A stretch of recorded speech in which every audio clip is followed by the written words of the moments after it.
యేసుక్రీస్తు నామంలో మీ అందరికీ వందనాలు. నా దేవుడు మిమ్మల్ని మీ కుటుంబాలను నిండాలుగా దీవించునుగాక. ఈ రోజంతా కూడా ఆయన రెక్కల నీళ్ళు భద్రపరిచి పగల వెంట దెబ్బైనను రేత్రి విన్న దెబ్బైనను తగలక ఆయన సురక్షితమైన రెక్కల కింద భద్రపరిచి మళ్ళీ సాయంత్రం పూట మీలో కలుసుకోవటానికి ఆయన ఏ మాటలైతే పలకాలో మనం క్షుణ్ణంగా పరిశీలించి బైబిల్ గ్రంథాన్ని తెలుసుకోవాలని ఒక సేవకుడిగా కోరుకుంటున్నాను. దేవుని ప్రేమ మనలో ఎలా ఉండాలో కొన్ని లేఖనాల ద్వారా ఈరోజు తెలుసుకున్నాం. దేవుని నేను ప్రేమించుతున్నాను అని మనం చెప్పుకోవడం కాదు, ఆయన మనతో అనాలి. అది మనం అనిపించుకోగలుగుతున్నామా లేదా అని ఈరోజు ఒక లేఖనం పడి చదువుతాం. అందరూ కూడా బైబిల్ తీసి చదవండి. యోధా పత్రిక 1వ అధ్యాయము 20 నుంచి 21 వరకు చదువుకుందాం. ప్రియురాల, మీరు విశ్వసించి అతి పరిశుద్ధమైన దాని మీద మిమ్మును మీరు కట్టుకొనుసు, పరిశుద్ధాత్మతో ప్రార్థన చేసు, నిత్య జీవమైన మన ప్రభువు యేసుక్రీస్తు కనికర కొరకు కనిపెట్టుచు దేవుని ప్రేమ నిలుచున్నట్లు కాపాడుకొనుడి అంటుంది. ఇక్కడ ఆయన ఏమంటున్నాడు? ప్రియురాల మనం చక్కగా సంబోధిస్తున్నాడు. మనం ఎంత పాపం చేసినా సరే, అమ్మా నీ బలహీనత నుండి నీ విడుదల పొందావు, అమ్మా నీ మీద రాయి వేయలేదా అని ఎంత ఘోరమైన పాపం చేసినా సరే ఆయన నోటి నుంచి మంచి మాటలే వస్తాయి. ఎప్పుడూ కూడా దూషించినట్టు పోటాడినట్టు బైబిల్ గ్రంథంలో ఎక్కడా కూడా ఒకసారి అయితే ఉంది. ఎక్కడది?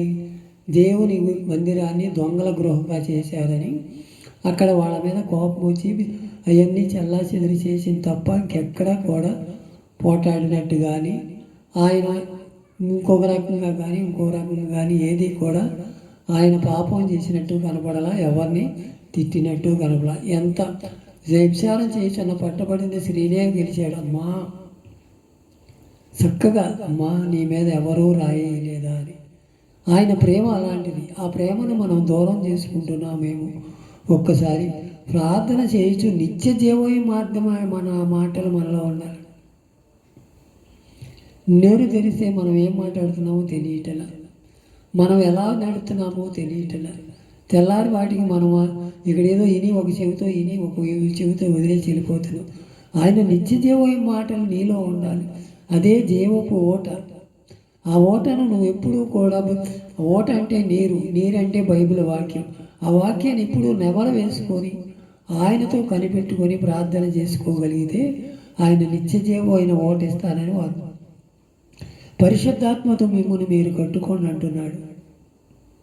పరిశుద్ధాత్మ శక్తి మనకు కావాలంటే మనము ప్రార్థనలో ఎదగాలి, నల్లగొట్టుకోబడాలి, నిత్య జీవమైన మాటలు మనలో ఉండాలి. అప్పుడే పరిశుద్ధాత్మ మనల్ని ఆవరిస్తుంది. తెల్లారి లెగంగానే దేవుని సన్నిధులు మనం ఎప్పుడైనా పరిశుద్ధాత్మతో ఆయన ఎదగలిగామా? ఒక్కసారి మన హృదయాలు మనమే యేసుక్రీస్తు కనికరం కొరకు అంట. ఆయన కనికర సంపన్నుడు. ఆయనకు అసాధ్యమైనది ఏదీ లేదు కూడా. ఎవరినైనా జాలిపలేవాడు, ఎవరినైనా హక్కుని చేర్చు. ఎంత పాపం చేసినా, ఎంత ఆయన ఇబ్బంది పెట్టిన యోధాను ఏం చేశాడు? ఆయన్ని 33 నాణ్యాలకు అమ్మేస్తానికి సిద్ధపడి వెళ్ళి వాళ్ళ దగ్గర డబ్బులు తీసుకుని వచ్చినోడు కూడా రాని ముద్దు పెట్టుకున్నాడు. ఎంత జాలి గల హృదయం చూడండి ఆయనని. నీ పని యావత్తు నువ్వు జరిగించమని యోధానికి ఆగేశాడు. నువ్వు నన్ను సంపుతాకి కొన్నావుగా నీకు తెలవదా? తెలుసు మన నడకేంటో, మన నడవడేంటో అన్నీ కూడా ఆయన సమస్తము ఎరిగినవాడు. అయినా సరే నీ మీద ప్రేమ చూపిస్తున్నాడు, జాలి చూపిస్తున్నాడు, కనికరం చూపిస్తున్నాడు. నీవు నేనేం చేస్తున్నావు? ఒకసారి మన హృదయాలు 1వ తెస్సలోనిక పత్రిక 5వ అధ్యాయం 16, 17. ప్రతి విషయంలో కృతజ్ఞతాస్తుతులు చెల్లించుడి, ఇలాగు చేయుట యేసుక్రీస్తు నందు మీ విషయంలో దేవుని చిత్తము చేయుడు అంటున్నాడు. ప్రతి విషయంలోనంట అయ్యా ఈ ఆహారం ఇచ్చినందుకు నీకు వందనాలయ్యా, ఈ ఈ మంచి బట్టలు ఇచ్చినందుకు వందనాలయ్యా, నాకు భార్యని ఇచ్చినందుకు వందనాలయ్యా, భర్తనిచ్చినందుకు వందనాలయ్యా, బిడ్డల్నిచ్చినందుకు వందనాలయ్యా, నువ్వు సమస్తం కలగజేసినందుకు వందనాలని ప్రతి విషయంలో మనం కృతజ్ఞత స్తుతులు చెల్లించాలంట. మనం అలా చేయట్లా. కూతంతా కలిగితే కలిగినట్టుగా ఉంటున్నాం. నేను సంపాదించా, నేను కొన్నా, నేను నా యంత్రంగా నేను సెలక్షన్ చేసుకున్నా, నేను మాత్రమే కొనగలిగానని అహంకారం మనలో ఉంటుంది. అది మనకి దూరం అవ్వాలి. దేవుని ప్రేమ మనలో ఉంటే అహంకారము, అసూయ, ద్వేషము, కపటము ఇవన్నీ మనలోంచి దూరం అయితేనే దేవుని ప్రేమ మనలో ఉంటుంది. ఇవన్నీ ఉంచుకొని దేవుని నేను ప్రేమిస్తున్నానంటే సరిపోదు. ఆయన ఏమంటున్నాడు? ప్రతి విషయంలో కృతజ్ఞతాస్తుతులు చెల్లించండి. చెల్లించేవారు ఉంటున్నామా లేదా? ఒక్కసారి మన హృదయాలు మనమే పరిశీలన చేసుకొని ఆయన మళ్ళీ ఎఫెసీ పత్రిక 5వ అధ్యాయము 19-20 ఒకరినొకడు కీర్తనలతోనూ సంగీతములతోనూ ఆత్మ సంబంధమైన పాటలతోనూ హెచ్చరించుచు మీ హృదయములలో ప్రభువు యెహోవా పాడుచు కీర్తించుచు మన ప్రభు అయిన యేసుక్రీస్తు పేరట సమస్తమును గురించి తండ్రి అయిన దేవునికి ఎల్లప్పుడూ కృతజ్ఞతాస్తుతులు చెల్లించుచు క్రీస్తు నందలి భయముతో ఒకరినొకడు లోబడి ఉండమంటున్నాడు. అసలు లోబడితనమే మనలో లేదు. నువ్వు ఒకటంటే నేను రెండంట. భార్య అయినా భర్త అయినా ఎవరైనా సరే అది లోబడుతున్నామా? దేవునికి విధేయులుగా ఉంటున్నామా? ఒక్కసారి మన హృదయం ఒకరినొకరు కీర్తనలు పాడాలంట. ఆనందం వస్తే కీర్తనలు పాడాలి. సంతోషం వచ్చినా ఆనందం వచ్చినా కీర్తనలు పాడి ఆయన స్తుతించాలి. మీ హృదయమును ప్రభువుకు యెహోవాకు పాడుసంట కీర్తించుచు ఆయన మాత్రమే హెచ్చించాలంట. మనం ఏం చేస్తున్నామో ఒక్కసారి మన హృదయాలు మనమే పరిశీలన చేసుకుంటాం. దేవుని స్తుతించే వాళ్ళనుకుంటున్నాము. మన నోట ఏ మాటలు ఉంటున్నాయో ఒక్కసారి మన హృదయాలు మనమే పరిశీలన. మనకి దేవుని ప్రేమ ఉంటల్లా, నన్ను దేవుడు పని కనికరిస్తల్లా, నన్ను కాపాడుతల్లా, ఆయన చూస్తున్నాడు, ఈయన చూస్తున్నాడు. ఎదురింటి వాళ్ళకి అది కలిసేటట్టు చేశాడు, పక్కింటి వాళ్ళకి ఇది కొనుక్కునేటట్టు చేశాడు. ఇదే తప్పితే మనకి దేవునిలో మనం ఆయన ప్రేమ ఎలా కాపాడుకోగలిగాము, ఎలా ఉండగలిగాము మనం తెలుసుకోగలుగుతున్నామా?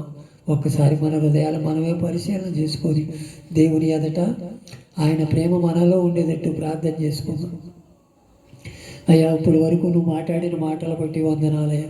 ప్రియురాలా, నీవు దేవుని సన్నిధిలో కీర్తనలతోనూ హెచ్చరించు ఒకరికొకడు బుద్ధి చెప్పుకుంటూ మేలైన మార్గంలో నడవమంటున్నావయ్యా. అది మాలో కరువైందేమోనైనా, మాలో నుంచి అది తీసివేయనైనా. అహంకార దృష్టి ఉందేమో, అసూయ దృష్టి ఉందేమో, వేళన చేసే దృష్టి ఉన్నదేమో, అవన్నీ మాలోంచి తీసివేనాయన. ఈ రాత్రికాల సమయంలో సరైన తీర్మానం చేసుకుంటానికి అయ్యా నీ ఎదుట నిలబడ్డామయ్యా. అయ్యా, నిన్ను కీర్తించుటకు, నిన్ను కనపరచుటకు, నీ నామాన్ని హెచ్చించుటకు, అన్ని నామముల కన్నా యేసు నామం గొప్పడించుటకు ప్రకటించే యోగ్యత మాకు కలగజేయి నాయన. నీ అందు భయభక్తులు కలిగి జీవించే కృపను నాకు దయచేయి నాయన. ఇప్పుడు వరకు భయం లేకుండా తిరిగానేమో, అసూయతో తిరిగానేమో అయ్యా. నీ పాద సన్నిధిలో నీ అందు భయభక్తులు కూడుకునే కృపను మాకు దయచేయి నాయన. ఈ రాత్రికాల సమయంలో అయ్యా, నువ్వు మాతో మాట్లాడుతున్న మాటలను బట్టి వందనాలయ్యా. నా ప్రియురాలా, నువ్వు మీరు విశ్వసించి పరిశుద్ధాత్మలో మీలో నింపుకొని అంటున్నావే తప్ప నీలో ఏ దోషము కనబడతలేదయ్యా. మా పాపాలను బట్టి, మా దోషాలను బట్టి మేము ఇలా దీవించబడకపోవటానికి కారణాలు కొన్ని చూపించావయ్యా. అవి మేము సరి చేసుకొని ఈ రాత్రికాల సమయంలో అయ్యా నిన్ను మేము చేర్చుకొని కీర్తనలతోనూ పాటలతోనూ నిన్ను స్తుతించే అదృష్టం మాకు కలగజేయి నాయన. ఆత్మ సంబంధమైన వరములతో నింపు నాయన. నీ అందు భయభక్తులు కలిగి జీవించే కృపను మాకు దయచేయి నాయన. నీ చిత్తానుసారంగా మేము ఉండే కృపను మా అందరికీ దయచేయమని ఈ రాత్రికాల సమయంలో సరైన తీర్మానం చేసుకొని ఆయన అదుటగా నిందారైతులు కొందాం, మేలైన దీవెనలు పొందుకుందాం. ఇట్టి మాటలు దేవుడి వెనుకడలో దీవించి ఆశీర్వదించునుగాక. ఆమేన్.